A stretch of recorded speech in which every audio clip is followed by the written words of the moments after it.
Ok, entonces damos inicio a la sesión número 5 del libro de Gálatas. Hoy vamos a estar reflexionando en torno al capítulo 4, solo en dos versículos, creo que es el 4 y el 5, pero luego ya vamos a ver en específico sobre esto. Ya recuerden que la carta a los Gálatas es una carta de corrección de parte del apóstol Pablo, quien predicó el Evangelio en toda esta zona de Galacia, y que vemos que es una carta que se escribe con urgencia, pero que también se escribe con mucho amor. Los versículos que vamos a compartir hoy día justamente hablan de la redención, de la adopción y de la bendición. Entonces, creo que es muy relevante cuando entendemos esta profundidad de lo que significa la adopción, este honor que Dios nos ha concedido de poder ser llamados hijos de Dios. Días atrás recordábamos con Pilo unas canciones que se cantaban por ahí en el mundillo evangélico, y en realidad lo que cantamos dice mucho de lo que creemos, ¿ya? Eh, por eso es importante cuando nosotros adoramos, adorar con el entendimiento, adorar sabiendo lo que estamos cantando, porque refleja lo que creemos. Bien, quiero, sin mayor preámbulo, hoy día compartirles también el video que siempre vemos cada sesión, ¿ya? Y voy a abrir acá la sesión de Reino Media. Hoy día nos toca ver la sesión número 5. La tenía abierta y se me cerró. Hoy nos toca ver el capítulo La Cruz, lugar de redención. Mención especial a la cumpleañera de hoy, a la tía Nati, que el Señor también le bendiga, le guarde cada día de su vida, ¿ya? Así que ya vamos a tener tiempo para celebrar. No sé cómo será una torta vegana, pero no sé si es rica o mala, pero no sé cómo le podríamos hacer una torta a la Nati.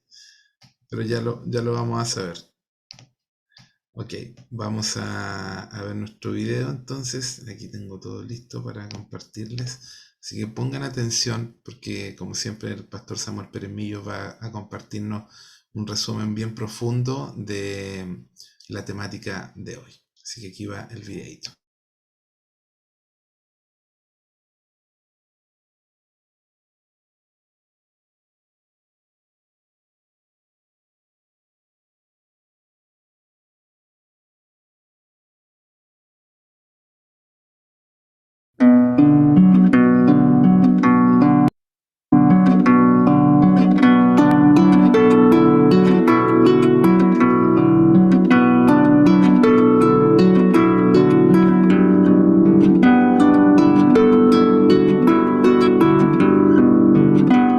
La cruz de Cristo es el lugar donde queda resuelto el problema de la verdadera libertad mediante la obra de redención, pero también abre el camino para alcanzar la condición de hijos de Dios por adopción. A la pregunta ¿qué es la cruz de Cristo?, el apóstol responde que es el lugar de redención. Esto hace posible todas las demás bendiciones que se alcanzan en Cristo para quien cree.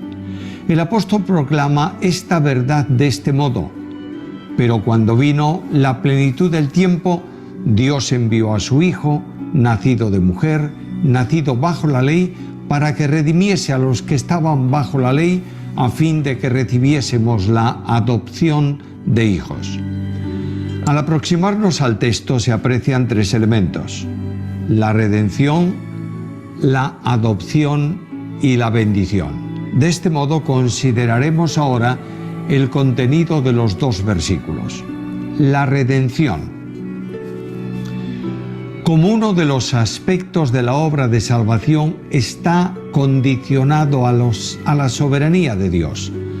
La planificación eterna de la salvación del hombre se concreta en el tiempo humano, como el apóstol dice, cuando vino la plenitud del tiempo, o si se prefiere, el cumplimiento del tiempo. Dios es soberano. Soberanía equivale a ejercicio de autoridad suprema.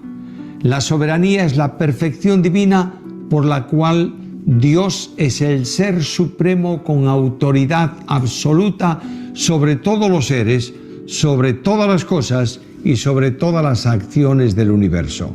La Biblia enseña la soberanía de Dios en muchos lugares. Dios es soberano en la salvación. La planificación de la obra de salvación obedece al designio de la soberanía. Quien nos salvó y llamó con llamamiento santo, no conforme a nuestras obras, sino según el propósito suyo y la gracia que nos fue dada en Cristo Jesús antes de los tiempos eternos. Segunda a Timoteo 1:7. La ejecución ocurrió conforme al propósito de su voluntad. La muerte de Cristo ocurrió por determinación divina, ya que fue entregado por el determinado designio y previo conocimiento de Dios. Hechos 2:23. Fue el Padre que entregó a su Hijo y cargó en él el pecado de todos nosotros. Isaías 53:6. La soberanía en el envío del Salvador. Dios envió a su Hijo. El término tiene el sentido de despedir. El envío del Hijo corresponde al plan de redención y al compromiso de la segunda persona de la deidad. El que entra en el mundo de los hombres como hombre es el Verbo encarnado, y aquel Verbo se hizo carne y habitó entre nosotros. Juan 1:14. La concepción virginal lo hizo posible. En su humanidad se limita para experimentar lo que es propio a la criatura. En su muerte se humilla al hacerse siervo, quien es eternamente Dios. Lo hizo con un propósito redentor, como dice el texto, para que redimiese. Esto, como se ha considerado en otro tema, significó pagar un precio, el de la vida de infinito valor del Verbo encarnado. En la cruz, Cristo no solo muere a favor del pecador, sino ocupando su lugar. El Salvador se hizo responsable solidario del pecador para extinguir en su muerte la responsabilidad penal del pecado y hacer libre a todo aquel que cree. La adopción, así lo indica el texto, para que recibiésemos la adopción de hijos. La afirmación de la Escritura en las palabras del apóstol Juan es clara: pero a todos los que le recibieron, a los que creen en su nombre, les dio potestad de ser hechos hijos de Dios. Juan 1:12. El que cree alcanza una nueva posición y puede relacionarse con Dios como padre a hijo.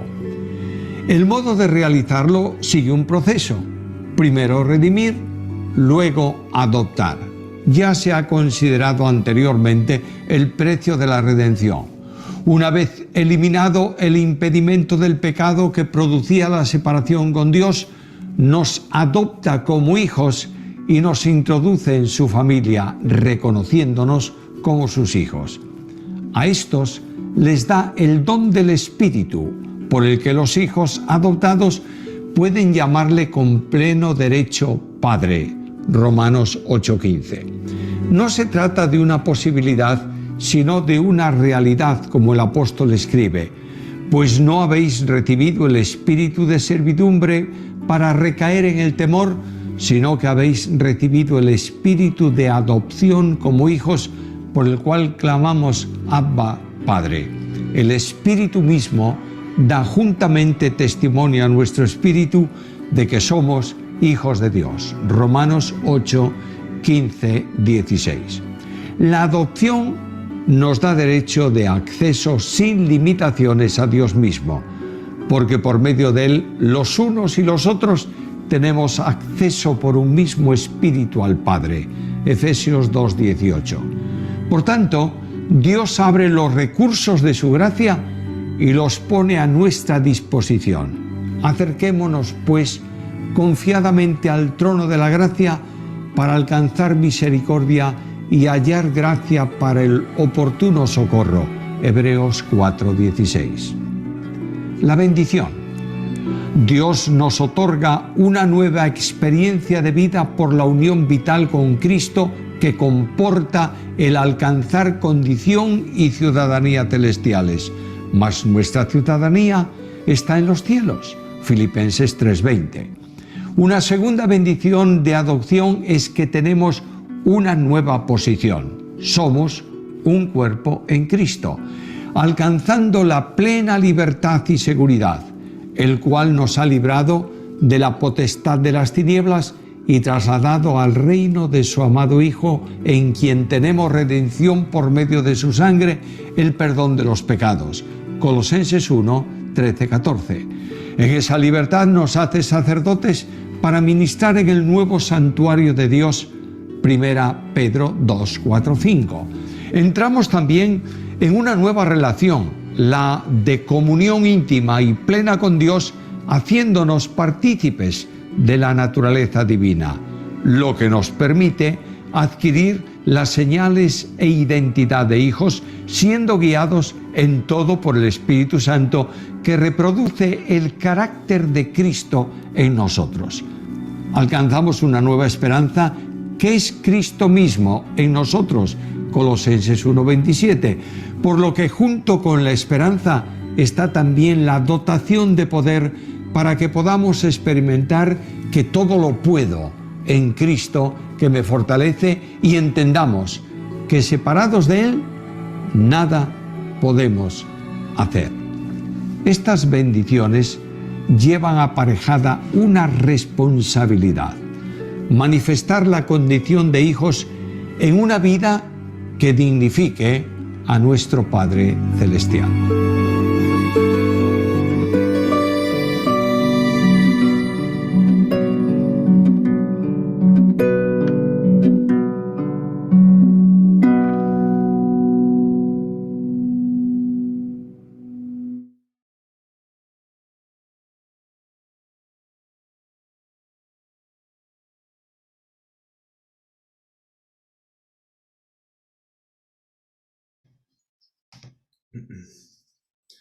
Ok, aquí ya estamos de vuelta. Bien, es interesante. Hoy día podemos ver el capítulo número 4. Si seguimos como un poco el orden, ¿verdad? De lo que estamos comentando. Y voy a leer Gálatas capítulo 4, si tienen sus Biblias a mano, por favor léanlo conmigo. Dice así: pero también digo entre tanto que el heredero es niño, en nada difiere del esclavo, aunque es señor de todo, sino que está bajo tutores y curadores hasta el tiempo señalado por el Padre. Así también nosotros, cuando éramos niños, estábamos en esclavitud bajo los rudimentos del mundo. Pero cuando vino el cumplimiento del tiempo, Dios envió a su Hijo nacido de mujer y nacido bajo la ley, para que redimiese a los que estaban bajo la ley, a fin de que recibiéramos la adopción de hijos. Voy a seguir leyendo hasta el versículo 6 y 7. Y por cuanto son hijos, Dios envió a sus corazones el espíritu de su Hijo, el cual clama: Abba, Padre. Así que ya no eres esclavo, sino hijo, y si hijo, también heredero de Dios por medio de Cristo. Esa es la lectura bíblica de hoy. Bueno, quiero felicitarles por su persistencia hasta este momento. y también invitarles a motivar indiscriminadamente a sus líderes de ministerio, a sus compañeros de ministerio.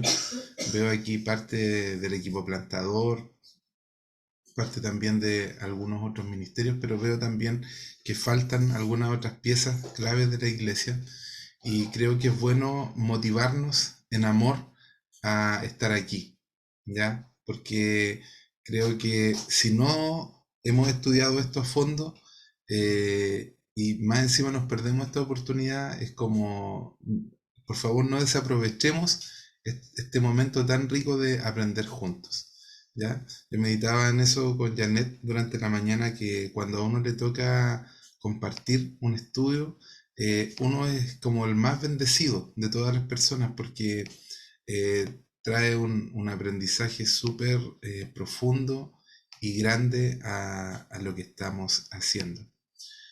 Bueno, el objetivo principal de este capítulo es reflexionar sobre la bendición de ser hijos de Dios mediante la cruz.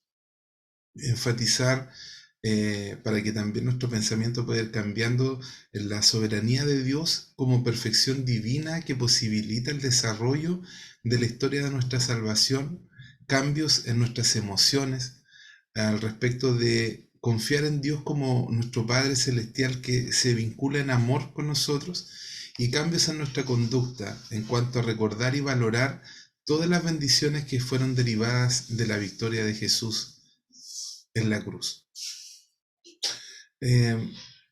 Bueno, vamos a comprender y analizar tres elementos esenciales que encontramos en el texto de hoy. Hay uno que estuvimos viéndolo la semana pasada, que tiene que ver con la redención, que es pagar un precio para liberar a alguien de un mercado, ¿verdad? Es como comprar un esclavo, por decir así, pero no para que sea mi esclavo, sino para hacerlo libre. ¿Ya? Una vez, tengo tantos recuerdos, tantas frases en mi mente, en mi corazón, que a veces quisiera borrar. Eh, Me recuerdo que una vez una persona me dijo, fue una tía de escuela dominical, me dijo, me dijo, nos queda grande como el letrero de hijos de Dios. Me dijo, yo prefiero ser un esclavo de Cristo. Pero lo dijo así como no entendiendo esta identidad de hijo, sino como con un pesar. Porque yo entiendo la figura de esclavo de Cristo, de servidor de Cristo. Pablo muchas veces se planteó de esa forma también. Pero creo que para entender esto de ser servidores, también tenemos que entender nuestra identidad como hijos. Recuerden que Jesús, cuando recibe el bautismo en agua de Juan, ¿se acuerdan de ese capítulo, verdad? Y lo que se escucha en el cielo no es, este es mi siervo amado, se escucha, este es mi hijo amado, en quien tengo complacencia, haciendo una directa alusión a Isaías capítulo 42, versículo 1. Lo tengo fresquito porque lo releí hoy día. Eh, entonces, cuando ustedes ven Isaías, habla harto del siervo, dice mi siervo va a sufrir, pero cuando entramos en el nuevo pacto comienza a hablar de el hijo. Interesante. Interesante, que en el antiguo pacto era el siervo, y en el nuevo pacto es el hijo. Interesante eso. Creo que es parte de lo que el Señor nos va iluminando cuando vamos estudiando. Y luego que Jesús entiende que es hijo, él mismo dice, porque el Hijo del Hombre, que era una forma que a Jesús le encantaba hacerse llamar, el Hijo del Hombre, dice, no ha venido para ser servido, sino para servir. Pero lo primero que se entiende es la identidad, es quiénes somos. Y yo creo que ahí tenemos un valor súper grande. Durante estos días estuve leyendo un librito, que si alguien lo quiere leer después se lo puedo enviar. A mí me gusta leer mucho en formato digital. Y hoy día le contaba a la Pila un poco sobre esto. Eh, no voy a decir que es una mentira, pero sí puede ser como un invento de la psicología, no sé si moderna, que tiene que ver con la autoestima. Y es interesante porque cuando nosotros analizamos bíblicamente, la autoestima no tiene mucho que ver con la Biblia. Tiene que ver más con el narcisismo que con otra cosa, más que con identidad. Ojo ahí. Entonces, a veces se habla de baja autoestima, de alta autoestima, eh, y hay estudios con respecto a esto, por ejemplo, de personas que son muy malos estudiantes, que sus calificaciones son como cuando lo decían en el colegio, los cuatreros, ¿verdad? Pero que ellos tienen una súper alta autoestima y consideran que son súper buenos estudiantes, aunque se sacan puros cuatros, ¿ya? Y puede que pasen todo a la rastra, y no quiero desviarme del tema principal, pero volviendo a la profundidad de esto, creo que es muy importante que nosotros podamos entender quiénes somos en Cristo, qué es lo que tenemos en Cristo, porque si no vamos a ser todavía como niños, pequeños, como dice el libro de Hebreos, debiendo ya comer alimento sólido, todavía tienen que darnos papilla, todavía tienen que darnos leche, todavía tenemos que escuchar sermones como casi motivacionales porque no podemos escuchar verdades más profundas porque no tenemos la madurez suficiente. De eso es lo que habla este capítulo 4.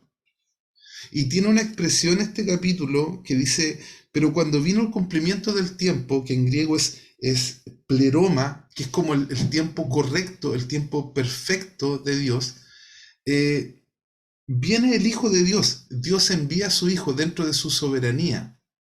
Y eso es muy, muy interesante, porque precisamente Dios tiene tiempos.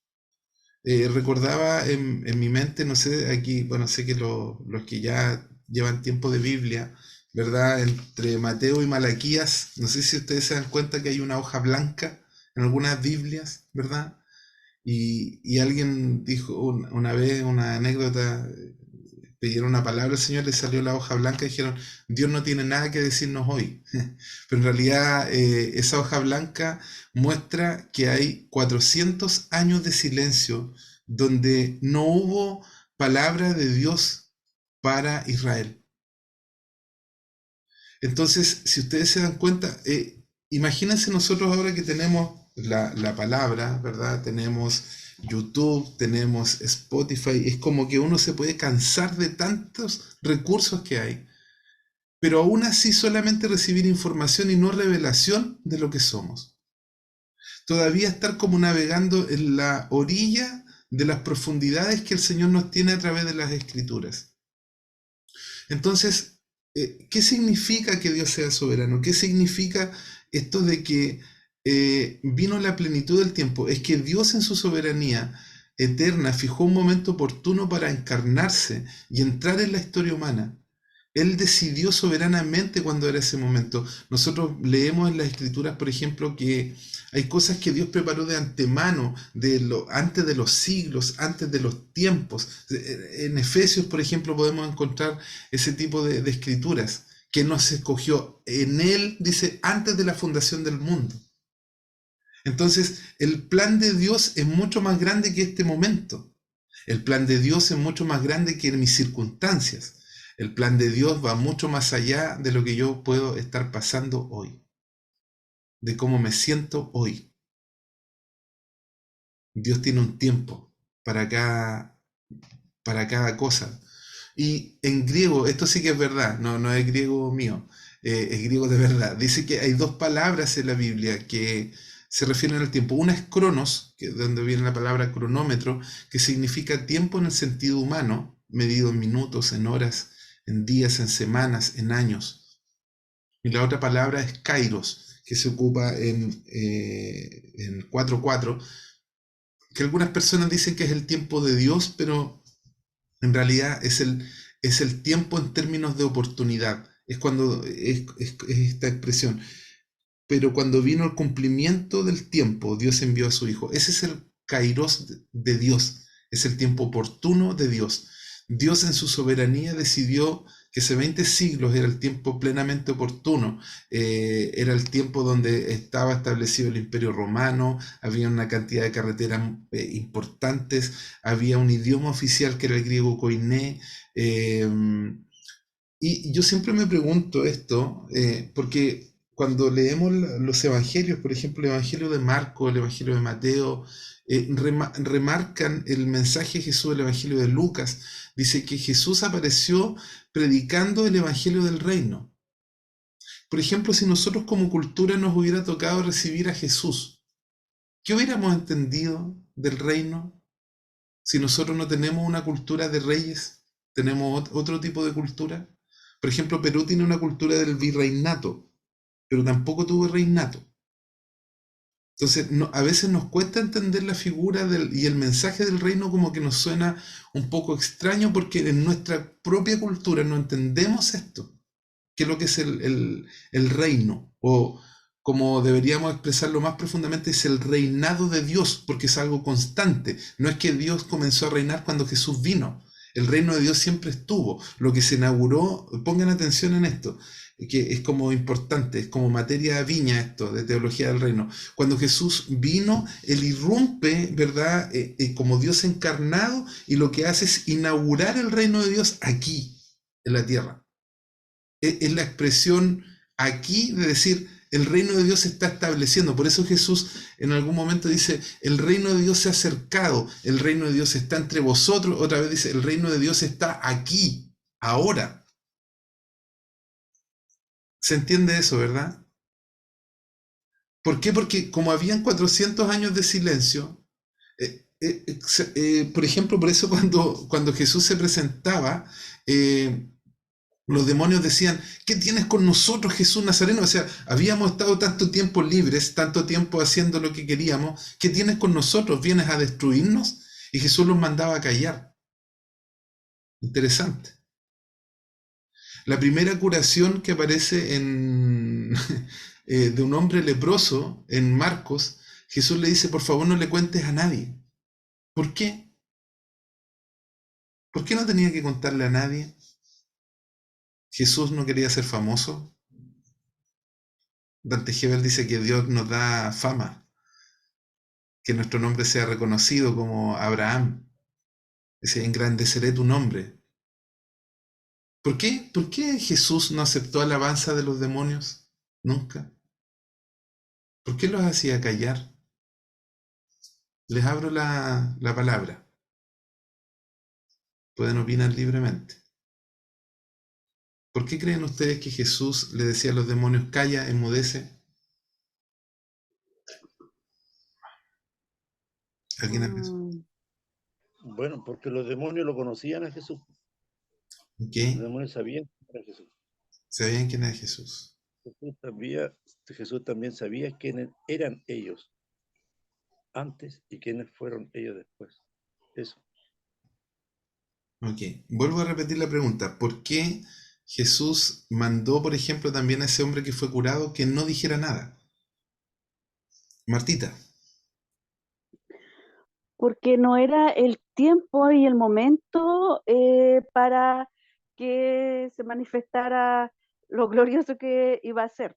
Por ejemplo, las sanaciones, todo lo que iba a entregar, su palabra y todo. Entonces no era el momento, entonces por eso silenciaba hasta que llegara el momento exacto y correcto de Dios. Así es.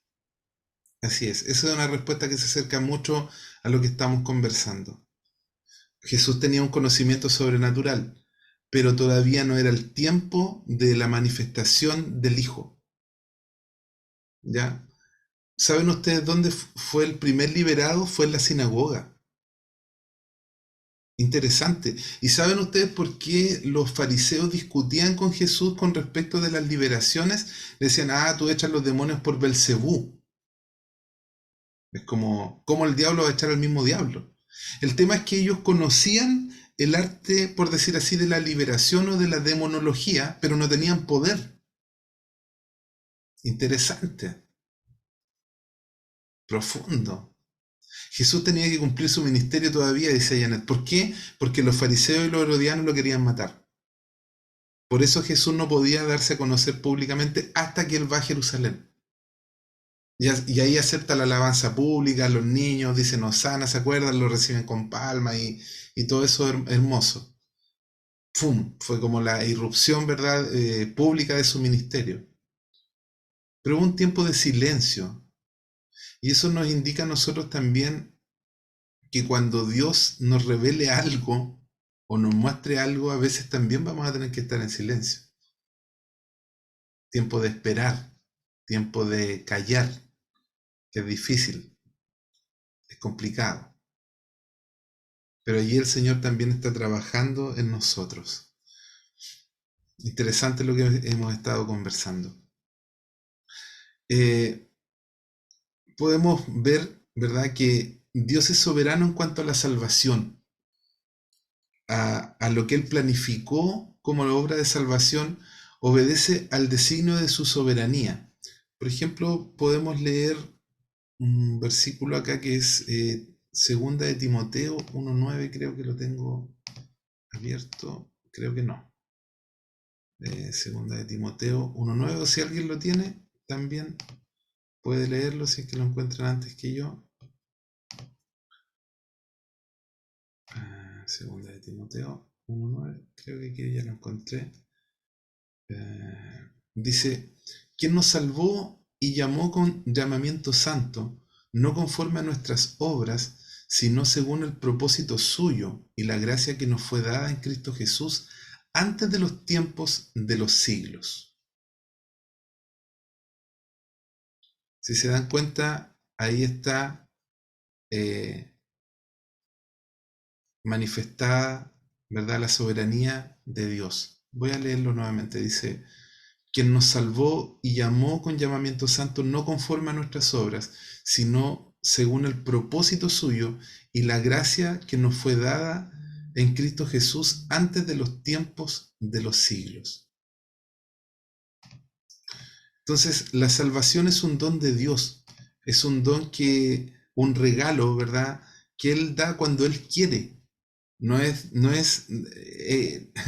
me gusta a mí decirlo esto porque como que yo no veo participación del hombre en la salvación, como que tú no puedes autosalvarte. Es siempre Dios tomando la iniciativa, rescatando al hombre. Es como en el huerto. ¿Quién buscó al hombre? Fue Dios. El hombre se escondió porque sintió miedo, sintió vergüenza, sintió terror de verse en su condición, pero fue Dios quien buscó, ¿verdad?, y quien ofreció el primer sacrificio. ¿Se dan cuenta de eso en las Escrituras? A propósito, hoy día leí algo tan bonito que me inspiró para una prédica en el libro de Levíticos. Búsquenlo cuando tengan tiempo. No sé si es 24 o 42, pero creo que es 24. Sobre las leyes de las personas que fueron sanadas de lepra. Y me inspiró una prédica para la serie de familia. Que de verdad he andado pero prendido, hace varios domingos que no predico, entonces estaba preparando material y todo, y les voy a contar un pedacito, que las casas también se podían manchar de lepra, las paredes, y los sacerdotes iban y revisaban si las piedras estaban manchadas, y todas las que estuvieran manchadas tenían que sacarlas y podían reconstruir las casas, pero si las manchas volvían a aparecer, la casa se tenía que destruir. Se las voy a dejar ahí nomás. No, pero lo que viene después es lo maravilloso. Que me acuerdo que una vez escuché una prédica de eso y hoy día como que lo entendí, dije, por fin ahora lo entendí, no lo podía entender. Y hoy día lo entendí. Y que también tiene que ver con la redención. También tiene que ver con la limpieza, porque la lepra es un símbolo del pecado. ¿Se acuerdan que Jesús cuando sana a un leproso le dice, anda, muéstrate al sacerdote? Y era un tremendo ritual de purificación. Yo pensé que era así como, muéstrate nomás y listo. No, era un tremendo ritual de purificación. Gracias al Señor que nosotros Solo a través de Jesús tenemos total redención. Podemos detenernos en esto, ¿verdad? De cómo Jesús, quien es eternamente Dios, en su humanidad se limita para experimentar lo que es propio a nosotros como seres humanos.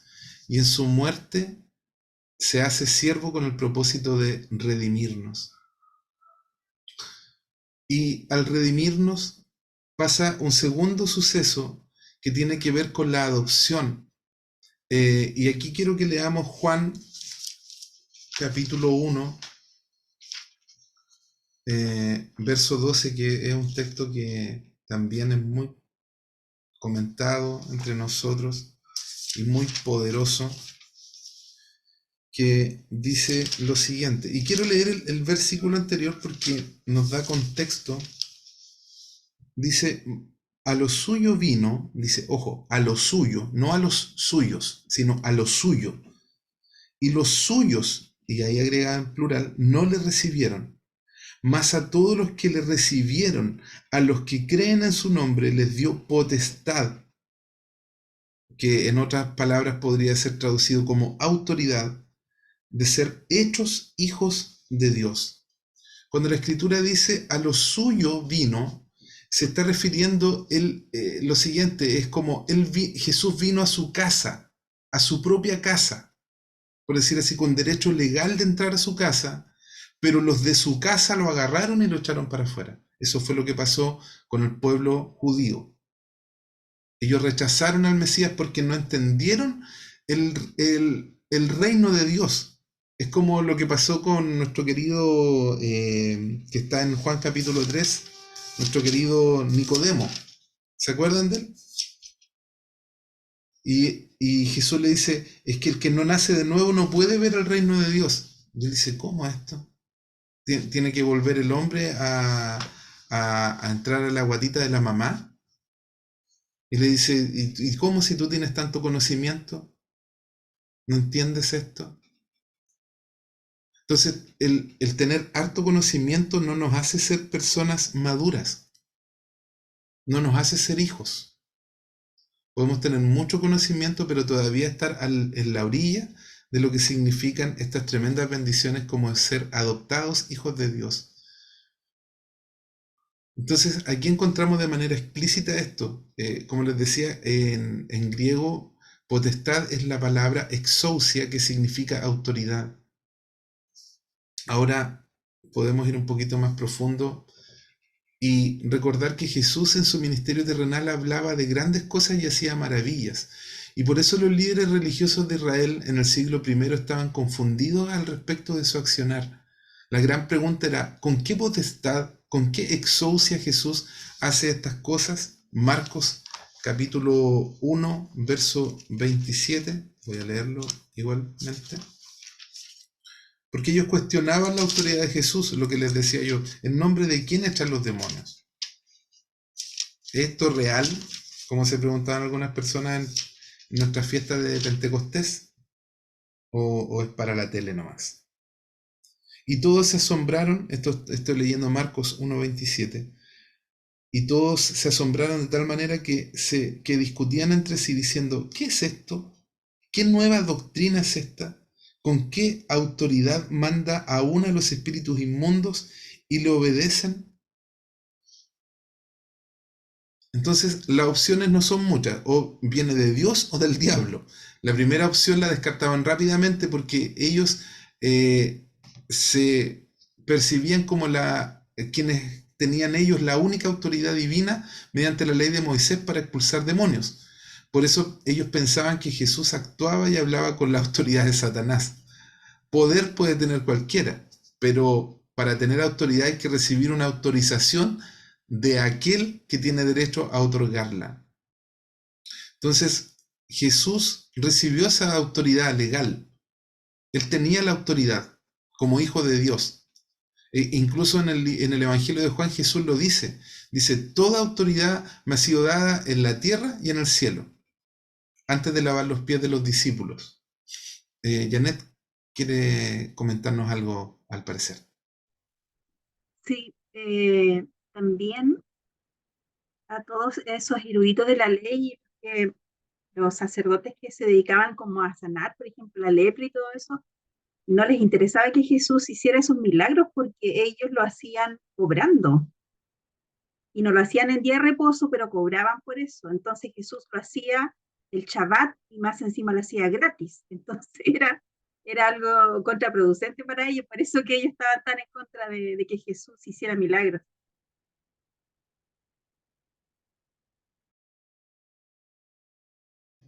Amén. Qué tremendo eso, porque saben ustedes que cuando Jesús manda a los discípulos le dice, no lleven bolsa ni alforja. Y la alforja era un recipiente donde ellos como que pasaban, entre comillas, no una ofrenda, sino que la usaban los filósofos que eran como, ¿cómo lo puedo decir? Como itinerantes, filósofos itinerantes y también religiosos itinerantes, que hacían este tipo de cosas y que luego pasaban la canastita y cobraban. Qué buen aporte que nos ha hecho Janet.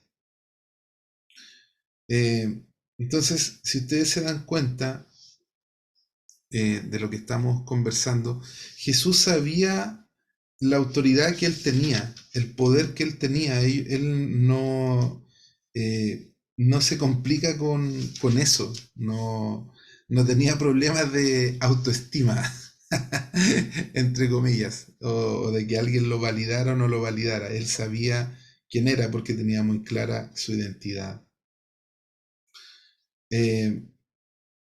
Estaba tratando de buscar el versículo este de que todo poder le había sido dado en el cielo y en la tierra. No lo puedo encontrar, pero ya después lo voy a buscar. Entonces, teniendo en cuenta esto, hay un versículo en Juan capítulo 20, 21 que habla también de esta autoridad que nos ha sido delegada, impartida a través de esta paternidad que nosotros tenemos y de reconocer a Cristo, ¿verdad?, también en nuestra vida. Y Jesús dice estas palabras a sus discípulos, dice, entonces Jesús les dijo otra vez, paz a vosotros, como me envió el Padre, así también yo los envío. Y habiendo dicho esto, sopló y les dijo, reciban el Espíritu Santo. A quienes remitan los pecados les son remitidos y a quienes se los retuvieren les son retenidos. Jesús nos ha enviado también en el poder del Espíritu Santo, en la autoridad que Él también tiene. Ahora, la pregunta es, ¿esta autoridad, nosotros estamos conscientes de esta autoridad que tenemos?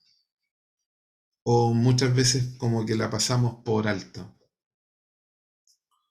La pasamos como que, sí, es verdad, pero mejor me mantengo así, tranquilo. ¿Para qué voy a orar si los problemas van a continuar?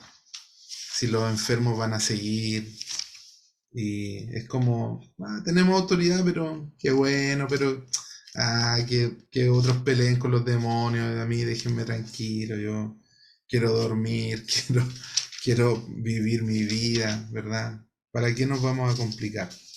¿Qué opinan ustedes al respecto de esto, del entendimiento de la autoridad? ¿Ocupan esa autoridad? ¿Están conscientes de esto? ¿Qué pueden opinar al respecto? ¿O a veces se sienten descalificados? Eso es una constante muchas veces en el corazón y la mente de muchos creyentes, como el sentirse que no tienen poder ni autoridad. Entonces es porque no hay un entendimiento de nuestra identidad. Porque si la palabra de Dios dice en Juan capítulo 1 que Dios nos ha dado exousia, autoridad, para ser llamados, para ser hechos, no llamados, hechos, hijos de Dios, entonces en ti y en mí habita una autoridad. Si Jesús nos envió al igual que los discípulos, nosotros creemos esto, que Él ha depositado en nosotros autoridad, entonces nosotros tenemos autoridad para sanar enfermos, para liberar demonios, para liberar a gente que está endemoniada, para predicar el Evangelio y que la gente se convierta. Ahora la pregunta es, ¿estás consciente de esa autoridad?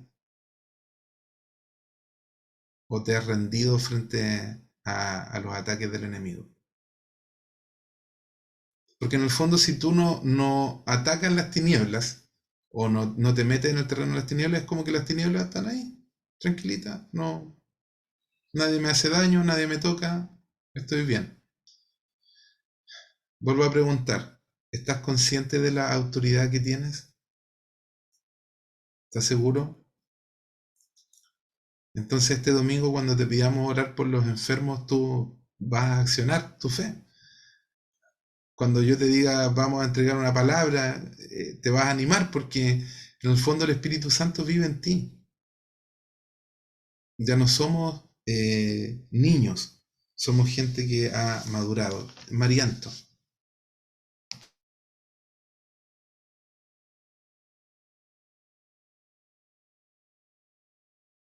Ok, ya, hola. Yo pienso que nosotros lo sabemos, como que sabemos la teoría, pero nos da miedo la práctica, porque vienen muchas cosas como me estaré equivocando, vienen muchas dudas y la duda es lo contrario a la fe. Entonces me estaré equivocando, voy a quedar en vergüenza, ¿qué le puedo decir? Se me nubla la mente, pero porque pesa más como lo humano en ese momento que lo espiritual. Son como nuestros miedos. Entonces es una práctica, así como practicamos en la guitarra, en el teclado, es una práctica. Y al ir haciendo la práctica se va tomando conciencia de eso y vas tomando y se te va haciendo como más natural, que es lo que es como es, pues porque Dios nos los dio. Entonces tiene que ser algo natural en nosotros. Pero pienso que de verdad, bueno, por lo menos yo en particular, siento que el Señor me lo dio, lo agradezco, pero muchas veces dudo. Sí, eso. Ok, ok. Yo creo que, gracias Marianto, yo creo que muchas veces está dado esto porque nosotros queremos ministrar desde el alma, como desde una posición cómoda. Me siento apto, me siento bien, ministro. Llegué mal a la iglesia, tuve una discusión con Felipe Farfán en el camino, o soy la peor cristiana. No, hoy día no, Dios no tiene nada conmigo, no recibo nada, estoy en blanco. Tuve un problema con mi hijo, no tengo nada que entregar. Ministramos desde el alma, muchas veces, cuando la realidad en el espíritu es otra. Andreita.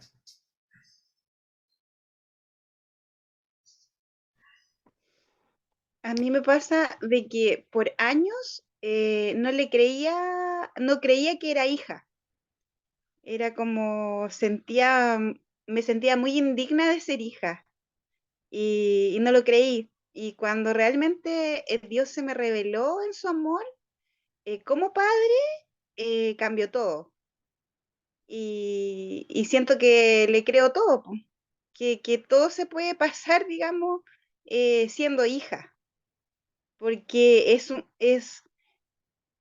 un amor tan verdadero, digamos, que yo que soy madre puedo entenderlo y puedo entender que una persona que yo siempre deseé ser adoptada desde niña, incluso toqué puertas de hogares para que me recibieran. Y cuando entendí de que él me adoptaba como papá, de que me amaba y de que me daba tantas cosas, lo atesoré en mi corazón y dije, esto no se me va a ir con nada, lo voy a agarrar con todo. Y de ahí que le creo. Le creo todo a Dios. Yo también quiero opinar que tal vez pasa porque no conocemos o no dimensionamos qué es lo que viene detrás del ser hijo, como una descripción de cargo, por decirlo así. Porque ya pues, nosotros podemos creer que somos hijos, podemos pueden decírnoslo, digamos, por decir así, pero cuando uno realmente entiende que ser hijo conlleva todo esto que viene detrás suyo y que viene adquirido por el solo hecho de ser hijo, ahí cambia la cosa.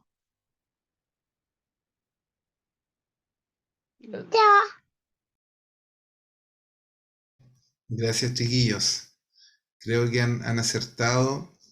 Y mira, voy a leer nuevamente el capítulo 4, el inicio del capítulo 4, que dice, pero también digo, dice el apóstol Pablo, entre tanto que el heredero es niño, en nada difiere del esclavo, aunque es señor de todo, sino que está bajo tutores y curadores hasta el tiempo señalado por el Padre, aquí Padre con minúscula.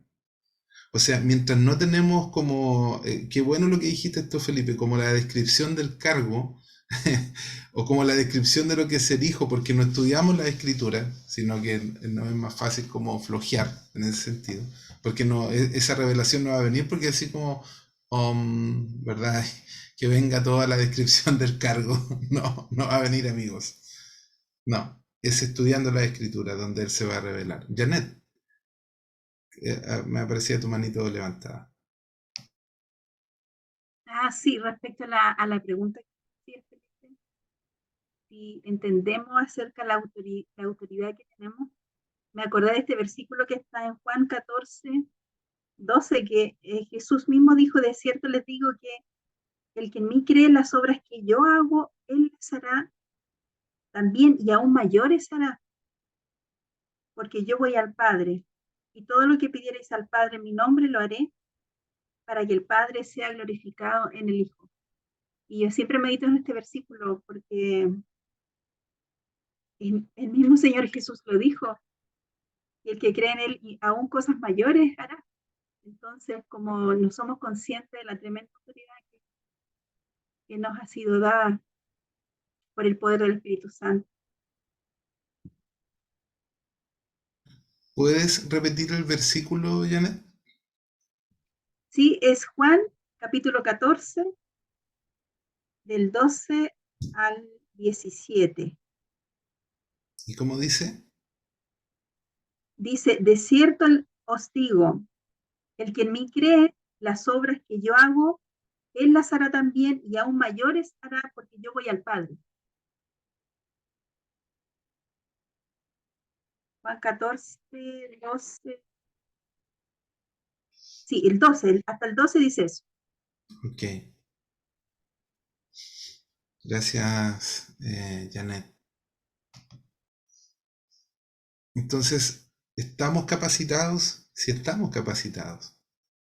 El punto es que hay luchas en nuestra alma, en nuestro intelecto, en nuestros recuerdos, en nuestras emociones, que no nos dejan operar en el espíritu. ¿Ya? Por eso les quiero recomendar que puedan inscribirse con Janet en nuestro próximo curso de formación que vamos a tener de la Escuela de Formación Renuevo. Este año vamos a alcanzar a impartir un módulo que tiene un costo de 12.000 pesos. Son 7 sesiones, ¿ya? En las cuales ustedes se pueden inscribir con Janet, donde vamos a ver dones y ministerios del reino, ¿ya? Esto va a comenzar el 26 de octubre. Van a ser 5 clases teóricas y 2 clases presenciales, ¿ya? El primer módulo va a tratar sobre ministerios y también sobre la vigencia de los 5 ministerios. La segunda clase va a tratar sobre cesacionismo versus continuismo y el ya y el todavía no del reino. La clase 3, 4 y 5 van a ser sobre los dones del reino. La clase número 4 va a ser una clase práctica para poder usar los dones que tú tienes y ayudarte a descubrir los dones que tú tienes. Y la clase número 7, que también es presencial, es activación de dones, ¿ya? Así que estas clases van a ser impartidas por Janet y por mí, ¿ya? Así que les invitamos a la Escuela de Formación Renuevo, que este año vamos a ver el primer módulo, que es Dones y Ministerios del Reino. Así que desde ya pueden inscribirse y vamos a tener una promoción para parejas también, ya para que ustedes puedan participar igual. Ya la idea no es poner una carga económica grande sobre ustedes, ¿ya? Sino que al inscribirse en pareja van a tener un descuento, ¿ya? Así que, y en el fondo, si son 3 mayores el descuento. Si es pack familiar es más grande. Ok, así que eso va a estar muy bueno. Bien, voy a concluir con la siguiente idea en nuestro estudio bíblico de hoy. Es que tenemos 4 bendiciones provenientes de ser redimidos y adoptados por Dios. Uno es que tenemos ciudadanía celestial. Filipenses capítulo 3, verso 20 nos recuerda que tenemos ciudadanía, pero que esta ciudadanía está en los cielos. Es una nueva ciudadanía. También que tenemos una nueva posición, como nos dice Colosenses capítulo 1, el verso 13 al 14. Voy a leerlo. Lo tengo por acá disponible delante, los marqué esos versículos. Colosenses capítulo 1, verso 13 al 14 dice lo siguiente: y que también nos ha librado del poder de la oscuridad y nos ha trasladado al reino de su Hijo amado. Estamos en una nueva posición, en quien tenemos redención, o hemos sido redimidos por su sangre, y también el perdón de los pecados. También entramos en una nueva relación. Este texto me gustó mucho, que es de 2 de Pedro, del capítulo 1, del verso 3 y 4. Dice: todas las cosas que pertenecen a la vida y a la piedad nos han sido dadas por su divino poder, mediante el conocimiento de aquel que nos llamó por su gloria y excelencia. Por medio de ellas nos ha dado preciosas y grandísimas promesas, para que por ellas ustedes lleguen a ser partícipes de la naturaleza divina, puesto que han huido de la corrupción que hay en el mundo por causa de los malos deseos. Hay un pensamiento de Ireneo de Lyon, que es uno de los padres de la iglesia del siglo II. Dice: a causa de su amor infinito, Cristo se ha convertido en lo que nosotros somos, a fin de hacer plenamente de nosotros lo que Él es. Y por último, vamos a leer otro versículo de Colosenses, capítulo 1, verso 27, que nos dice lo siguiente: a quienes Dios quiso dar a conocer las riquezas de la gloria de este misterio entre los no judíos, y que es Cristo en ustedes, la esperanza de gloria. Entonces tenemos una nueva ciudadanía que es celestial, una nueva posición porque hemos sido trasladados al reino del Hijo amado. Estamos en una nueva relación, participando de la naturaleza divina, y alcanzamos una nueva esperanza que es Cristo en nosotros. Y esto tiene como objetivo manifestar esta condición de hijos en una vida que honre a Dios, que glorifique a Dios.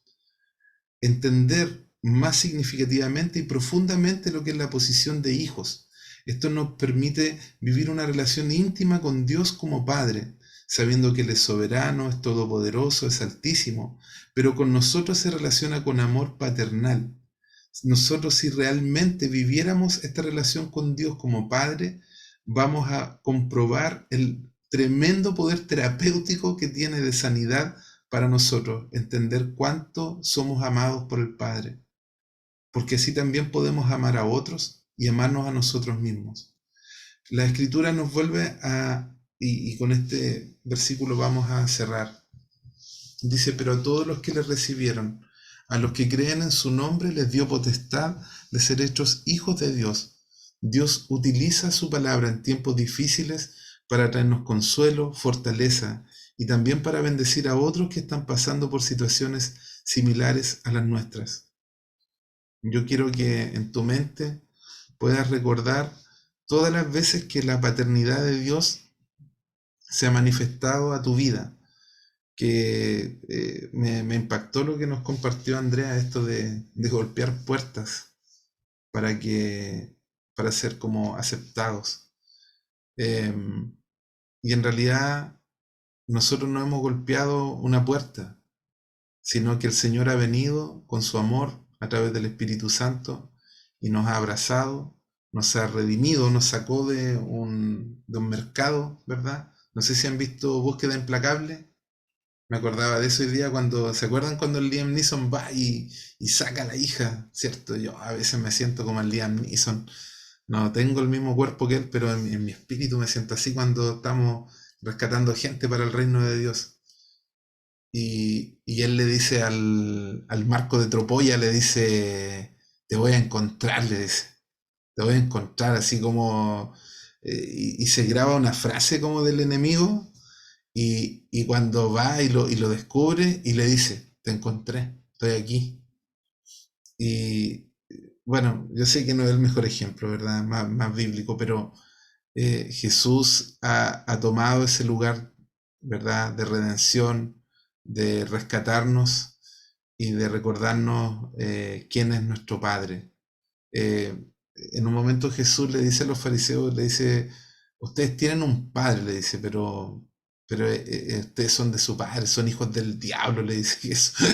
Jesús no tiene miramientos con eso, le dice, ustedes son hijos del diablo y punto. Entonces, nosotros no, nosotros somos hijos del Padre de toda verdad, somos hijos de un Padre de amor, lleno de toda consolación. Así que en esta noche oramos y les bendecimos para que ustedes puedan